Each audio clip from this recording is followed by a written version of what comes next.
The prairie at night was never empty. It only looked that way to those who didn't know how to listen. When darkness fell over the Great Plains, the land did not fall asleep. It sharpened its senses. Somewhere beyond the firelight, eyes watched. Paws moved silently through frost-covered grass. A single mistake could turn sleep into a final breath. For many European settlers, the night brought terror. The howl of wolves, the heavy steps of bears, the feeling of being surrounded by something unseen. Sleep became impossible. Fear never rested. But for Native American tribes of the plains, the night was different. Darkness was not an enemy. It was a language. They slept while predators moved just beyond the thin walls of leather and hide. Not because they were reckless, but because they understood the rules of the land better than anyone who came after them. Their safety did not come from stone walls or iron fences. It came from awareness, discipline, and systems refined over generations. Tonight, you'll learn how Native Americans turned open prairie into one of the safest places on Earth to sleep. How camp layout became a weapon. How scent was controlled like camouflage. How fire was used without revealing presence. And how knowledge, not force, kept families alive among wolves and bears. Sleep, in the wild, is not rest. It is risk. For most people, closing their eyes means surrender. A temporary disappearance from the world around them. But on the Great Plains, surrender meant death. Native American tribes understood something that modern humans have forgotten. The night does not become dangerous when the sun sets. It becomes honest. Every sound matters. Every silence speaks. From early childhood, Native Americans were taught not to fear the darkness, but to read it. A snapping twig. The sudden absence of insects, a shift in the wind. These were not random noises. They were messages, while European settlers lay awake in terror, imagining threats in every shadow. The indigenous peoples of the plains trained their minds to do the opposite. They filtered fear. The human brain is constantly receiving information, but fear scrambles it. It turns imagination into danger, and danger into panic. Native Americans learned to separate real threats from background noise. The howl of a distant wolf was not a warning. It was information. A well-fed predator announces itself. A hunting predator stays silent. This distinction meant everything. Sleep, for them, was never total unconsciousness. It was a controlled state of alert calm. The body rested, but the senses remained lightly engaged. Hunters learned to wake at the smallest change in temperature, or when the wind shifted direction. They trained themselves to sleep shallow when danger was near, and deeper only when conditions were safe. This skill was not mystical. It was practiced. Young boys were taught to nap in short intervals, to listen before opening their eyes, to remain still and assess before moving. Fear was not eliminated, it was disciplined. Their belief systems reinforced this mental state. Dreams were not escapes from reality, but extensions of awareness. Many tribes believed that protective spirits could warn sleepers of danger, but this spiritual framework rested on real-world observation. The mind, when calm, hears more, sees more, remembers more. Panic narrows perception. Calm expands it. That calm spread through the camp like a signal. When leaders slept without fear, children slept without fear. When elders trusted the night, the entire tribe rested as one organism. If one person stirred, others followed instantly. No more shouting, no more confusion, just synchronized movement, born of trust and repetition. This mental discipline created the first line of defense. Before camp geometry, before weapons, before fire. A predator approaching a Native American camp was not facing sleeping prey. It was approaching a listening mind, a community trained to wake together, to respond without panic, to act instead of freeze. This psychological mastery made every other survival system possible. Without it, no wall would be thick enough, no weapon sharp enough. Because the greatest danger of the night was never the predator outside, it was fear inside. To an untrained eye, a Native American camp on the Great Plains looked simple. A few leather shelters, some fires, horses tied nearby. But nothing in that arrangement was accidental. Every camp was built like a living machine. The first rule was the circle. Typists were never scattered randomly across the prairie. They were placed deliberately, forming a closed ring. This shape carried spiritual meaning, but its true power was practical. A circle has no weak corners. From any point inside it, sound travels evenly. Movement cannot hide. There are no blind angles where danger can gather unseen. At night, this mattered more than weapons. Each tipi faced inward toward the heart of the camp.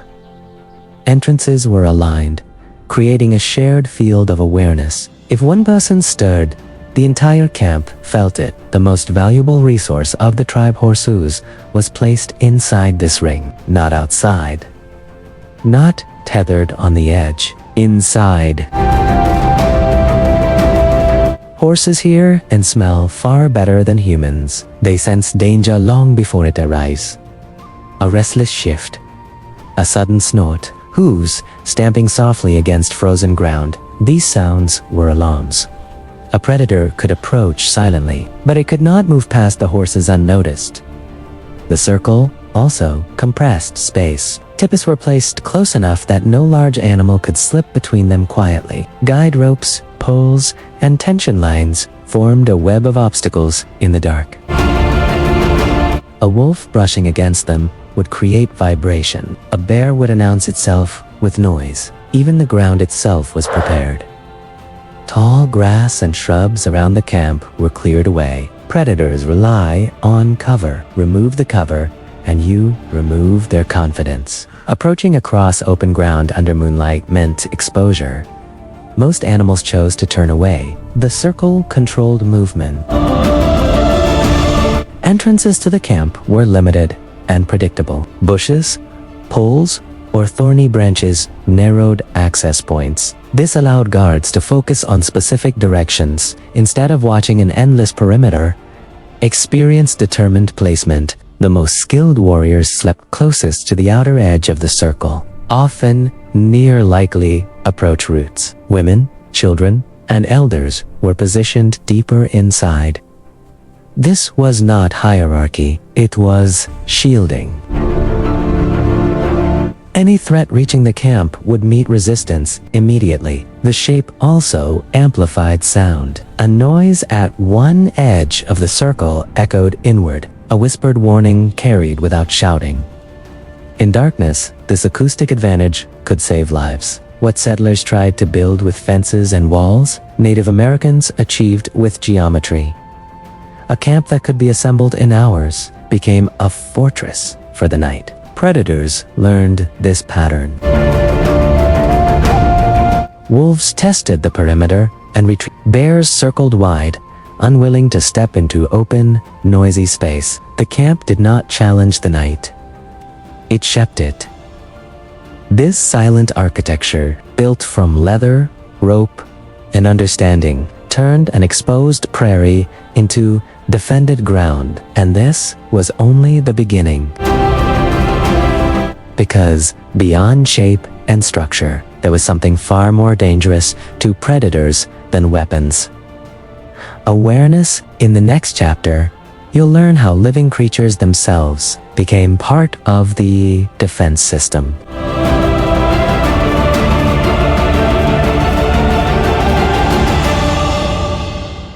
Long before metal alarms, before tripwires or sensors. Native American tribes relied on something far more reliable: living beings. In the darkness of the Great Plains, horses and dogs were not just companions. They were the camp's first warning system. Horses were placed at the very center of the camp for a reason.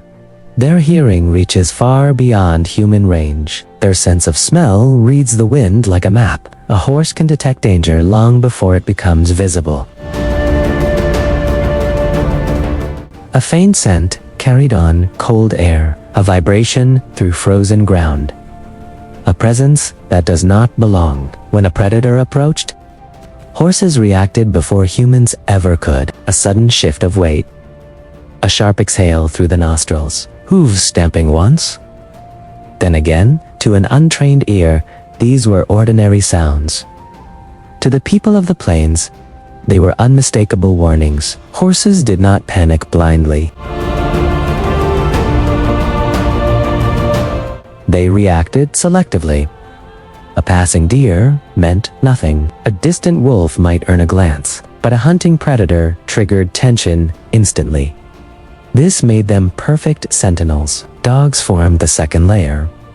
Unlike modern breeds, shaped for obedience, camp dogs retained strong wolf instincts. They lived between two worlds, part family, part wild. These dogs slept lightly, often near entrances or along the perimeter. Their bodies rested, but their senses never fully disengaged. They did not bark at every sound. That discipline was learned early. Unnecessary noise attracted danger. Instead, dogs communicated subtly. A low growl, a stiffened posture, ears angled toward the dark. Experienced warriors understood these signals immediately.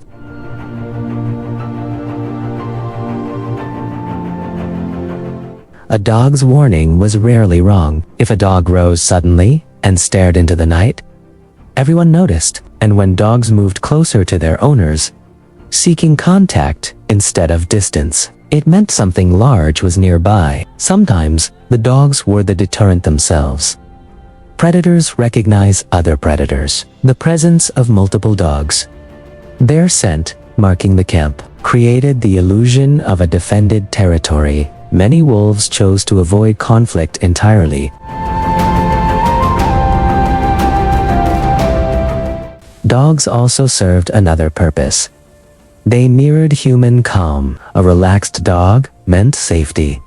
A tense dog meant attention. Children learned to read animals before they learned to read tracks. Trusting animals did not mean surrendering control. It meant expanding perception. Humans, horses, and dogs formed a single sensory network. When one reacted, the others followed. This cooperation allowed people to sleep without fear. Not deeply, not blindly, but confidently. European settlers often misunderstood this closeness to animals. They saw danger. Native Americans saw partnership. In winter, when hunger made predators bold, this system became even more critical. A starving wolf might risk approaching a camp, but it would hesitate when horses stirred, and dogs rose together. That hesitation bought time. Time to wake, time to prepare, time to drive the threat away without chaos. No more shouting, no more panic, just movement guided by signs. These living alarms never failed silently. They did not rely on metal or mechanisms. They relied on instinct refined by ether. And when the night passed quietly, when dawn returned without incident, it was often because danger had been detected and discouraged, without a single human ever rising to their feet. In the next chapter, you'll learn how Native Americans mastered a weapon even more powerful than animals.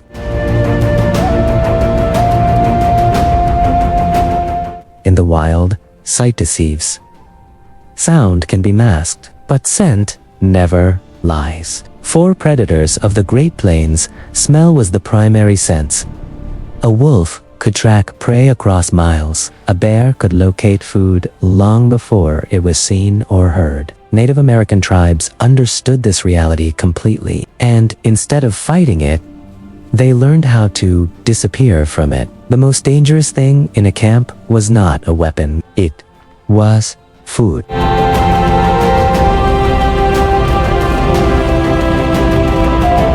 Fresh meat, blood, fat, these smells could turn the prairie into a beacon. That is why food was never kept inside the sleeping space. Dried meat and pemmican were sealed inside rawhide containers, then hung high on poles or trees far from where people slept.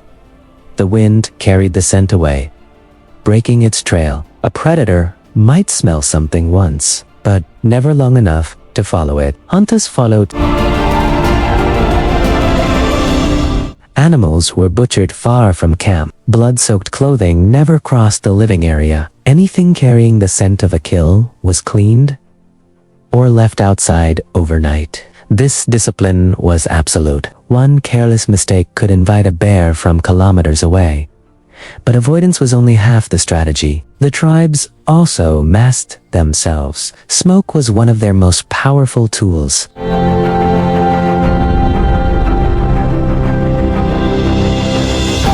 Campfires were fed with specific materials: dry grass, rotten wood, and herbs like sage and wormwood. The result was a heavy, bitter smoke that clung to clothing, hides, and hair. To humans, it smelled harsh.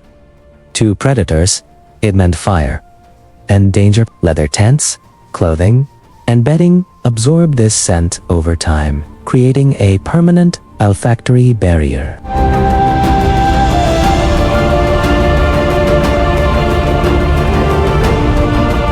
To a wolf, the camp no longer smelled like prey. It smelled unnatural, uninviting.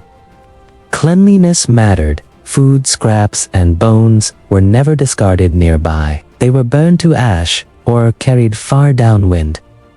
Ash absorbed lingering odors, erasing traces that scavengers could follow. Some tribes took the strategy further. Experienced trackers sometimes marked the camp perimeter with the scent of predators. Wolf urine collected urine hunts.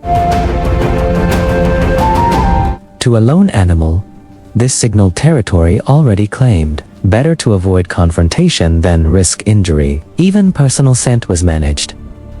Fats mixed with herbs were rubbed into skin, serving as protection against cold and altering the human scent profile. This made people blend into the smell of earth, smoke, and grass.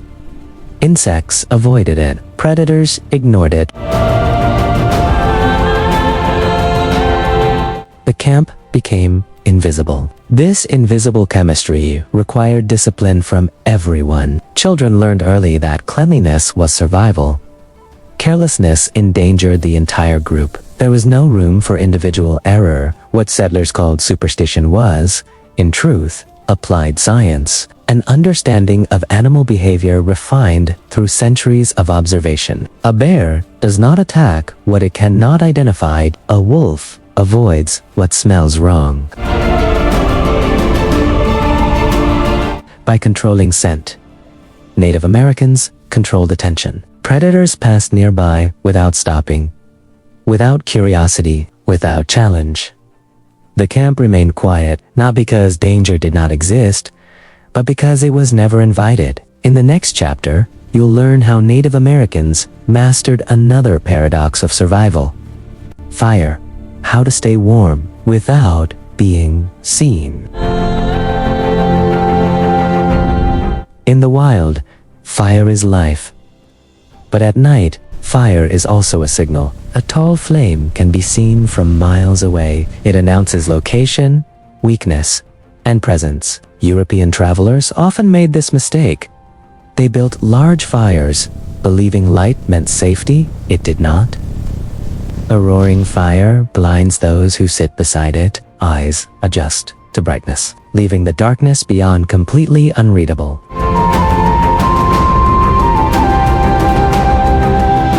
Anything can move there unseen. Native American tribes understood this danger instinctively. Fire was never allowed to dominate the night. Instead of towering flames, they built fires that disappeared into the earth. Small, controlled.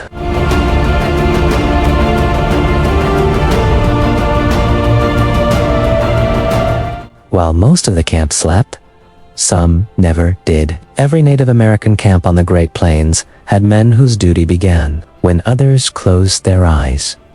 They were the night guards. Their role was not heroic in the way stories often describe. There were no shouted challenges, no dramatic battles in the dark. Their strength was silence. Unlike European sentries who stood rigid at fixed posts, Native American guards moved constantly.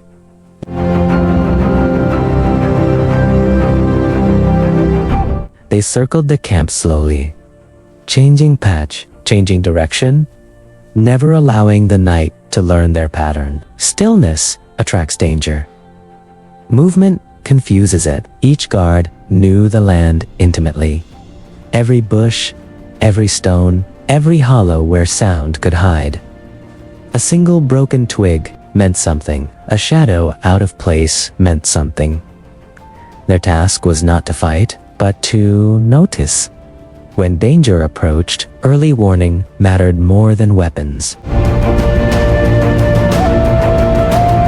A quiet signal could wake the camp without panic. A hand on a shoulder, a soft animal call, a stone tapped lightly against a pole. Human voices were avoided. Words carry too far at night. Instead, guards used the language of nature. An owl's call, the cry of a night bird, the short yip of a coyote. To outsiders, these were meaningless sounds. To the tribe, they carried precise information. Direction, distance, urgency. Dogs often moved with the guards, not as tools, but as partners.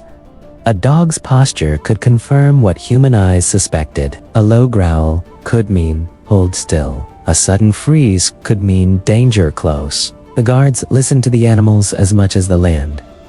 Night watch followed the stars. Time was not measured by clocks, but by constellations crossing the sky. Each man knew when his watch ended and when another would take his place.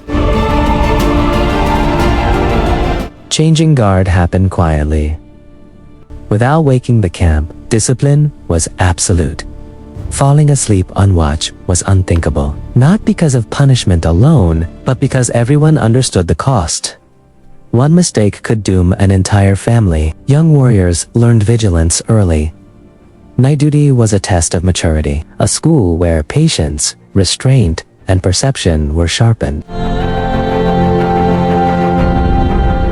Elders sometimes tested them, attempting to approach the camp unnoticed. Failure was met not with anger, but instruction. In true danger, the guard decided alone. Wake the camp, or let the threat pass. A thrown stone was often enough to send a wolf away. A sudden movement could redirect a curious predator. Bears were watched, not provoked. The goal was avoidance, not confrontation.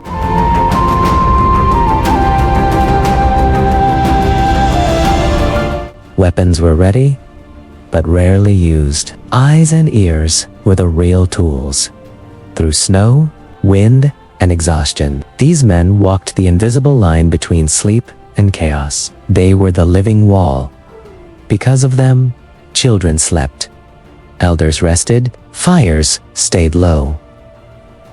The camp survived another night. In the next chapter, you'll learn how Native Americans chose the land itself as part of their defense, because sometimes the safest wall is the one nature already built.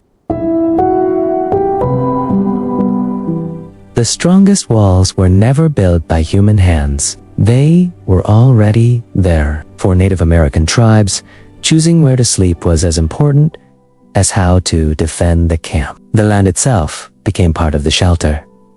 Camps were never placed randomly. Every rise, every river bend, Every thicket was evaluated. On the open plains, height meant safety. A camp set on a gentle hill offered vision in every direction. Predators could not approach unseen. Their silhouettes betrayed them against the sky. Wind was not an enemy here. It was an ally. Strong air currents carried human scent away and masked the small sounds of camp life. In forested regions, the strategy reversed. Instead of exposure, tribes sought concealment. Dense brush, fallen trees, and tangled undergrowth formed natural barriers. Large animals disliked pushing through obstacles they could not see through. Sometimes, the land was shaped deliberately. Branches were woven together. Trees were felled in careful patterns, not to build walls, but to guide movement. Rivers were powerful allies. A camp placed near a bend in the water created a natural moat. Flowing water confused scent trails and discouraged night crossings by predators. The sound of water also masked camp noise, but only when chosen carefully. Too loud, and it drowned out warnings. Too quiet, and it offered no cover. Winter changed everything. When blizzards came, camps moved into deep river valleys. High banks shielded against wind. Trees provided fuel and cover. Snow itself became defense. Trampled paths around camp formed solid walkways, while untouched drifts slowed anything approaching from outside. Predators sank into deep snow, losing speed and confidence. Caves and rock shelters were used cautiously. They offered warmth and protection, but could become traps if escape routes were limited. Only places with multiple exits were trusted. Wind direction was always considered. Entrances were positioned so smoke would rise cleanly, and scent would drift away from likely approach routes.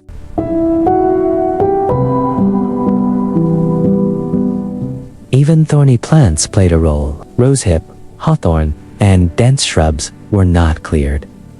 They were preserved as living fences. No animal willingly charged into pain. Experienced scouts read the land like a map. Animal trails were avoided. Migration routes were respected. Setting camp directly in a predator's path was an invitation to conflict. The goal was never domination. It was coexistence. By letting the land do the guarding, people conserved energy, reduced the risk, and slept with confidence. Stone walls crumble, iron fences rust, but rivers flow. Hills endure. Snow returns every winter. The land was the first wall. And the last. In the next chapter, we'll step inside the tipi and see how the final layer of defense was built from within.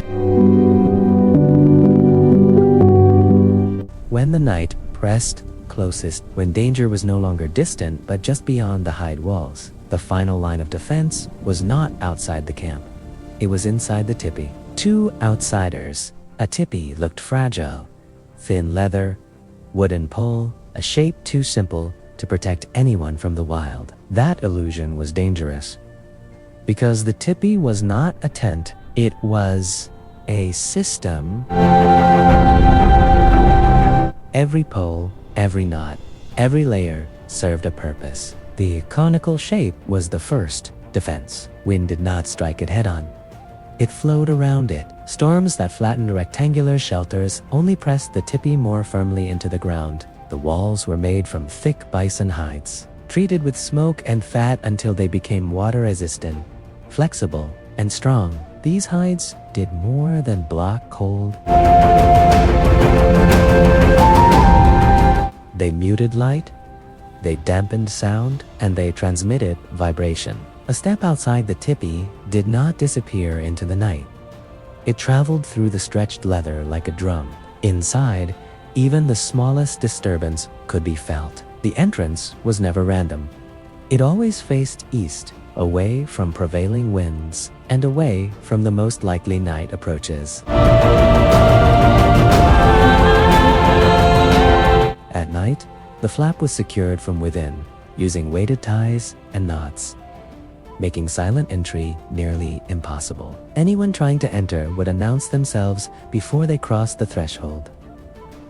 Inside, the arrangement followed strict logic. Sleeping places lined the perimeter, not the center. Everyone slept with their feet toward the fire and their heads toward the wall. This meant two things. Warmth stayed where it was needed, and weapons were always within reach. Bows, knives, clubs, or later firearms were placed beside each sleeper, never out of arm's reach. Waking up did not mean searching. It meant acting. Men slept closer to the entrance. Women, children, and elders slept farther back. This was not tradition, it was strategy. If danger forced its way inside, the first contact would be with those prepared to meet it. The ground itself was insulated. Thick layers of fur, grass mats, and hides separated bodies from frozen earth. Cold from below was as deadly as anything outside. Above head height, an inner lining, often called a dew cloth, created a second wall. This lining trapped warm air, blocked drafts, and guided smoke upward toward the vents. It also prevented condensation from dripping onto sleepers in extreme cold. Even air movement was controlled. Smoke flaps at the top of the tipi were adjusted constantly, sometimes from outside using long poles. Too much smoke meant danger. Too little draft meant suffocation. Carbon monoxide was an invisible enemy, and the people knew it well. Fire inside the tipi was kept low and steady. Enough to warm, never enough to blind. Light was soft, indirect, and contained. Shadows danced, but the darkness beyond the walls remained readable. Dogs often slept inside during the coldest nights, not as pets, as alarms. A dog lying at the entrance would sense danger before any human could. A sudden growl in the dark meant instant readiness. Even infants were prepared for movement. Cradle boards were positioned so they could be grabbed in seconds. Nothing inside the tipi required explanation in an emergency. Everything had a place. Disorder was dangerous. In darkness, smoke, or panic, hands moved by memory. The tipi allowed a family to sleep, but never helplessly. It was warmth without blindness, shelter without isolation, a place where rest and readiness existed together. Outside, the prairie remained hostile. Inside, the balance held. In the next chapter, we'll see how this balance was tested in the most extreme conditions of all: winter nights, snow shelters, and survival below zero. Winter was the final test, when the temperature dropped far below zero. When wind turned breath into ice, the night became more dangerous than any predator. In these conditions, survival was no longer about vigilance alone. It was about heat. Cold does not kill quickly. It drains, it steals warmth slowly, silently, until the body no longer has the strength to resist. Native American tribes understood that the ground itself was their greatest enemy. Frozen earth pulled heat from the body faster than open air ever could. That is why no one ever slept directly on the ground. The first layer was separation. Branches, grass, spruce boughs, anything that trapped air. Air was the true insulation. Above this came thick winter hides, often from bison, with dense underfur that held warmth like a living wall. These layers turned the sleeping place into a barrier against the cold below. But sometimes, a tipi was not enough. Hunters caught far from camp, or families trapped by sudden storms, needed another solution. They turned to snow. To most people, snow feels like death. To those who understood it, snow was protection. Snow is mostly air. When packed correctly, it traps warmth and blocks wind completely. Temporary shelters were built by piling snow into a mound, allowing it to harden, then hollowing it from the inside. Inside these snow shelters, the temperature could remain near freezing, even when the world outside dropped to -40. The entrance was always lower than the sleeping area. Cold air sang. Warm air rose. This simple principle created a pocket of survivable warmth. Ventilation was critical. A small hole in the ceiling allowed breath and smoke to escape. Without it, sleep would become suffocation. In extreme cold, even a single candle or a small oil lamp could raise the temperature enough to survive the night. When fire was impossible, people slept together. Bodies pressed close. Sharing heat, this was not comfort, it was strategy. Dogs were often included in these clusters, adding warmth and early warning at the same time. Food mattered. Fat-rich meals before sleep gave the body fuel to generate heat through the long night. A hungry body freezes faster. Clothing was layered carefully. Too tight and circulation failed. Too loose and warmth escaped. Moccasins were removed and placed under the body to keep them from freezing solid by morning. Frozen footwear could mean frostbite. Within minutes of waking, in forested regions, additional shelters were built. Spruce branches laid thick over snow created an insulating mattress above a low reflective wall of logs or branches. Redirected fire heat back toward the sleeper. Sometimes, heated stones were wrapped in hides and placed near the feet. These improvised heaters radiated warmth for hours. Even sleep itself changed. Long, deep rest was rare. People slept lightly, waking often to check fire, adjust covers, or listen. This constant balance between rest and readiness was exhausting. But it kept people alive. Winter camps were smaller and tighter. Perimeters were closer. Guards doubled. Predators, driven by hunger, grew bolder. Cold nights demanded discipline. One mistake, wet clothing, poor ventilation, or careless exhaustion could end everything before morning. Yet children survived, elders survived. Entire communities endured winters that would shut down modern cities today, not because they were stronger, but because they understood cold. Snow was not the enemy. Darkness was not the enemy. Ignorance was. In the next chapter, we'll see how Native Americans faced the final challenge of winter survival. Being ready to fight, even while asleep.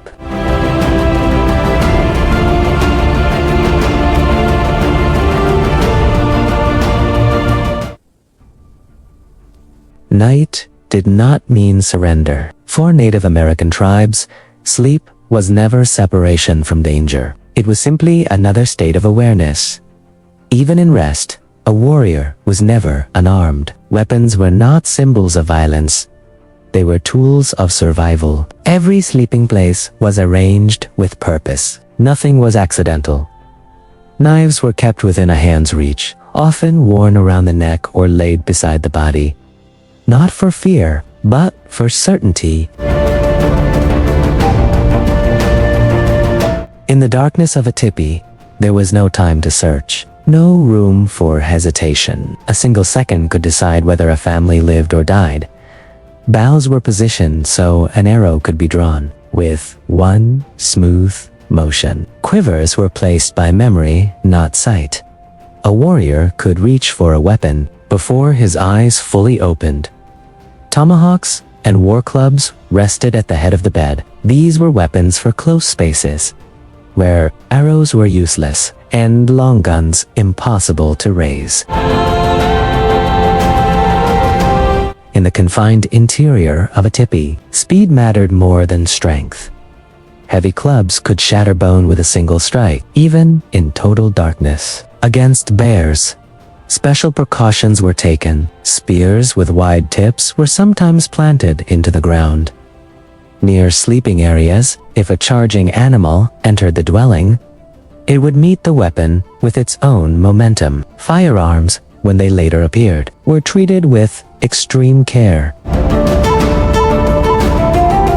Gunpowder was life, and moisture meant death. Powder and caps were stored close to the body, inside sealed horns or leather pouches, kept warm and dry through the night. A wet weapon was worse than no weapon at all. Bows required care as well. Strings were loosened at night to preserve tension and strength. Arrows were checked by touch, sharp, ready, silent. Weapons were extensions of the body. They were never removed, never neglected. Even children were taught where the weapons lay and how to reach them in darkness. Training began early. Young boys practiced waking instantly and already moving toward a blade or bow. Sleep was light. Reaction was instinct. Sometimes shields made of thick bison hide were hung near entrances. Not just protection, but a final barrier against claws, arrows, or surprise attack.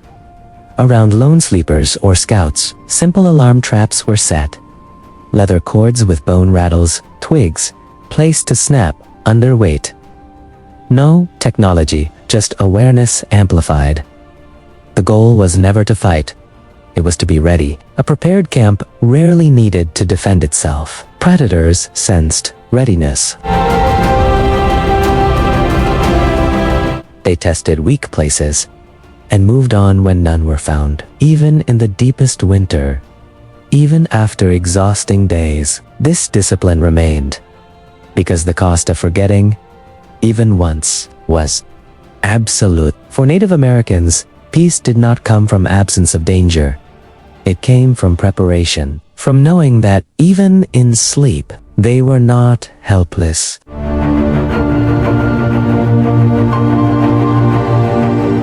They were alert.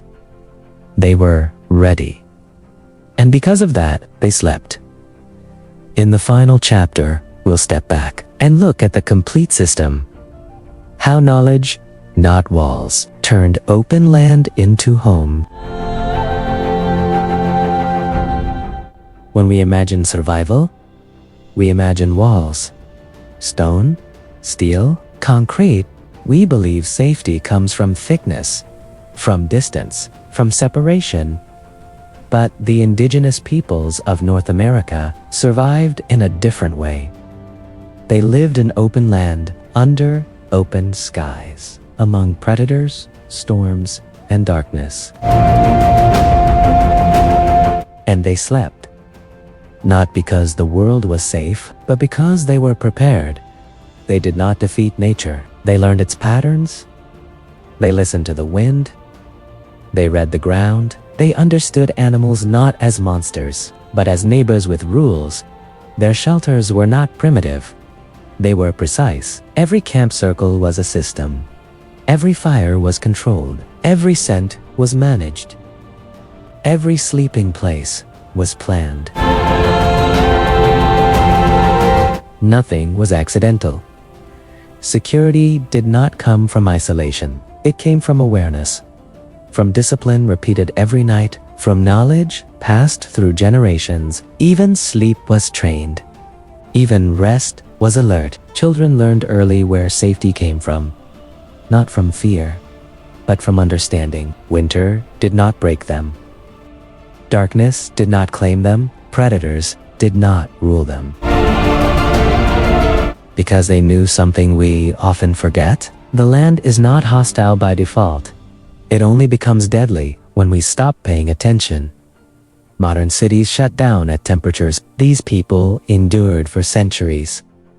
Modern shelters collapse under storms. These systems absorbed, and yet we call their way of life primitive. Perhaps the truth is the opposite. Perhaps the most advanced technology is not something we build, but something we understand.